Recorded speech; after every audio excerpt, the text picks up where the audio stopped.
Bonjour, aujourd'hui c'est le lundi 20 avril. Today I'm going to be walking you through the upcoming project. So again, as you know, with quarter four, this project can only improve your grade. So it's your choice how much you want to spend working on it and such. But I want to give you the support you need to really dive back in and review one of the past units and learn a little bit more about French-speaking culture. So here in Canvas, we've got our Canvas page. And if you go here, instructions and aperçu culturel, you've got more information, which I'll walk through today.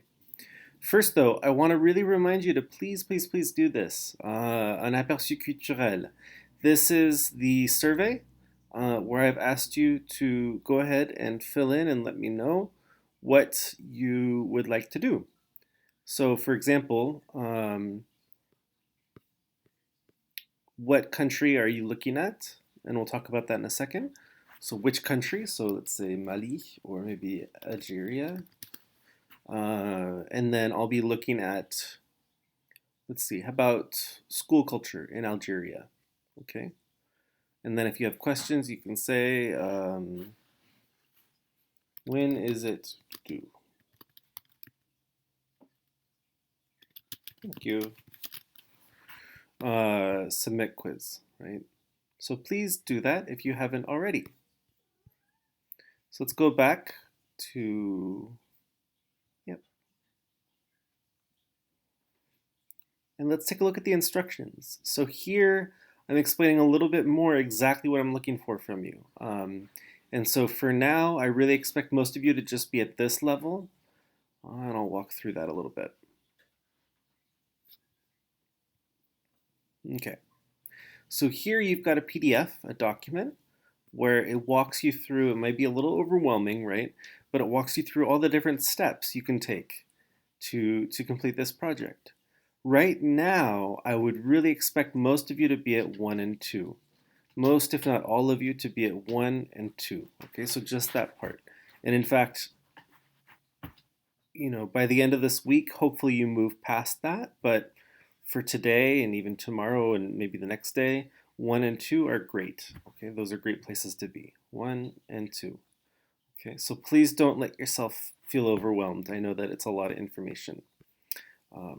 If you're getting ahead, if you're really eager to do this, sure, I wanted to give you the information you needed to go ahead with it. But okay, so it's called an aperçu culturel, a cultural glance. Okay, so a glance at a culture. So for this project, you'll choose a francophone country, a country where most or many people speak French. So francophone. America is a multilingual country, but it's Hispanophone or Anglophone, so Spanish speaking and English speaking here in the US, and go on a scavenger hunt to learn more about that country's culture. You will share out what you've learned in a presentation style of your choice. So you'll be choosing how you want to share the information.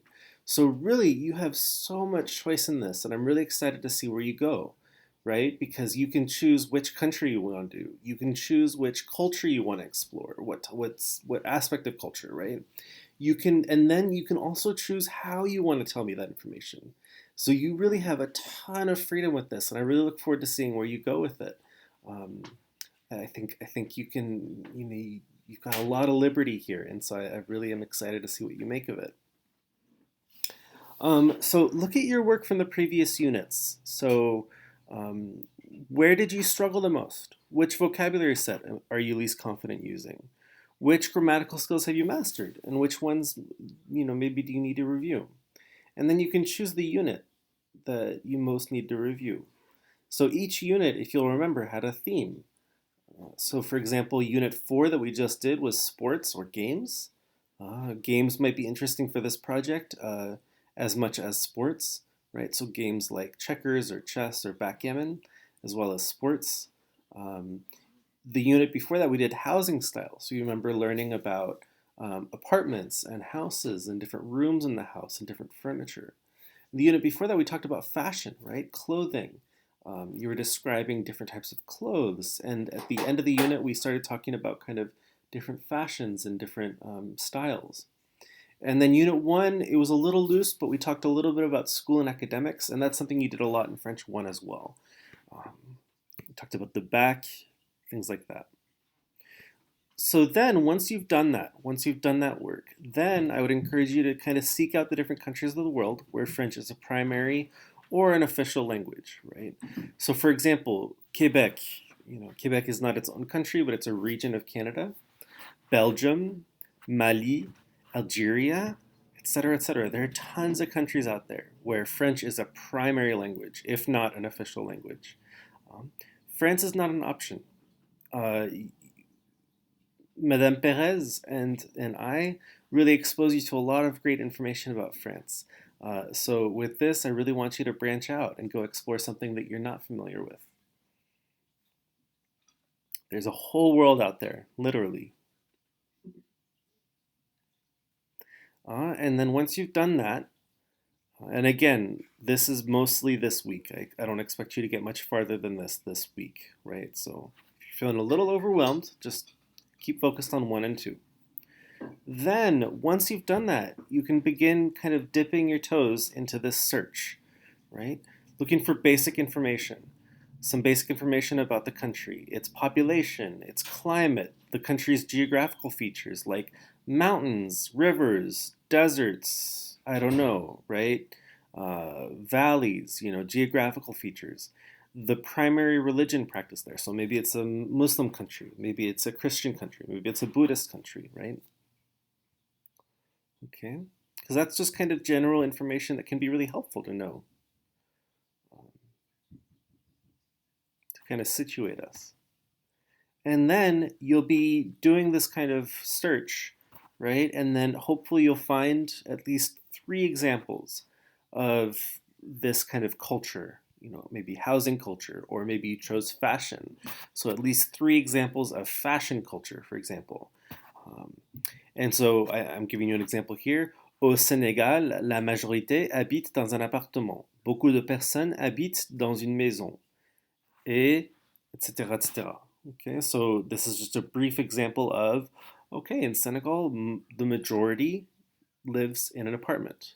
Many people live in a house, etc., right? So very basic information, and hopefully you go a little deeper than that, but I just want to give you an example of what that might look like. And I really want you to provide at least 2 images to supplement your examples, right? Because words are powerful, but images can be really helpful in capturing people and drawing people in. And then finally, you'll go from those examples into a comparison.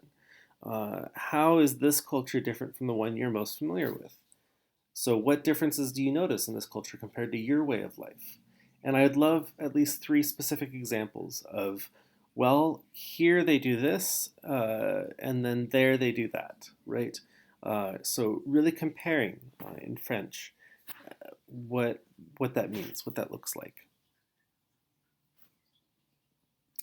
So a couple tips. When looking for sources, some good places to start might be the tourism website. So every country is going to have a tourism website. Some might be better than others, right? Some tourism websites might be more developed or more sophisticated or substantial than others. A Wikipedia article is a great place to start any kind of project like this. It's a good start. It's not a finish, right? And so from the Wikipedia article, then you would go and check the sources section of the Wikipedia article. So if you scroll down in Wikipedia, in the article, there's different sections, right? Sources is the place you want to go to find, better resources than Wikipedia. And then the Routard guide, Routard, la guide Routard. Le guide Routard is a traditional French guide, but it's pretty well known around the world for kind of guides to travel countries. It's a travel guide. Got a lot of free resources online, etc., etc. Right? There are more than this. These are just some examples. And then tip B, when using a specific source, ask questions to make sure the source is valid. Who is providing this information? Who is their ideal audience? Who are they catering to the most? Are they participating in the culture they're discussing? These are good questions to ask anytime you're reading a text. or watching a video, right? You're not just watching it and assuming everything is 100% true. You're thinking, okay, well, um, how might their opinion be changed, right? How might their opinion be affected by who they are or where they're from or et cetera, or who they're trying to talk to, right? So it's not to say that sources aren't good, but it's to say that it's a really important step in doing any kind of this scavenger hunt where you're thinking, okay, well, what how reliable is this source? And then finally, identify a minimum of 2 texts and 2 videos, which give you useful information about the topic. And try using MLA format to cite them. If this is too much, just as long as I know where they're from, if you have a URL, a link um, for the videos or for the websites or magazine articles, et cetera, right? That's the most important. But if you want to take it an extra step, if you really want to kind of flex your muscles, you can try using MLA format. And then let's put it all together, right? We're going to put all these pieces together. So in French, you can do a few different things. You can assemble a Google Slides presentation. You can make like a video in the documentary style. You can write a blog entry in the style of a travel blog, or I don't know, a ton of other ways, right? Just any way that allows you to communicate what you've learned in an effective, engaging way. And here again, you have tons of freedom, right? So, what do you think is the best way? What do you think is the most interesting way? If you're writing a blog entry, make sure to include a portion where you're speaking French, and that can be a separate thing where you upload it to Canvas through the recording that we did in class. We practiced using that in class. If you're making a video, make sure to include a brief written paragraph to accompany it, right? And so if you're doing mostly written, I'd love to hear a little bit of speaking. If you're doing mostly speaking, I'd love to see a little bit of written, not a lot, right? I just want to see you flex that spoken French and written French, just a little bit, right? And then submit your project on Canvas sometime before Friday, May 1st. And I'll go into more detail about how you can do this. And this is going to change based on if you have a video, a Google Slides presentation, a blog entry, right? It's going to look different for different people. But I want to just generally give you that date, Friday, May 1st, as kind of a goalpost, right? Thinking, okay, breaking down your time in a way that makes sense. So you can turn that in roughly on time. So yeah, that's the renseignements culturels, okay, des renseignements pour l'aperçu culturel. All right. So that's that. Please go ahead and get started. I look forward to seeing your answers again. If you haven't already, please, once you've done steps 1 and 2, please fill out this survey, right, to let me know what you're doing. All right. What country, what cultural aspect, and to ask me a question. And I hope you're doing really well. I hope you're taking good care of yourselves. You're getting out in the sun a little bit. You're eating good food. You're doing something to meet up with friends, maybe through FaceTime or Snapchat or Discord or whatever. And you're taking good care of yourself in this pretty scary time, pretty strange time. Yeah. On Wednesday, I'll be having office hours again for French 4. If you're interested, email me and I'll set aside extra office hours for French 2. Nobody showed up for French 2, so I won't be having them for French 2 unless somebody emails me. Okay? Au revoir.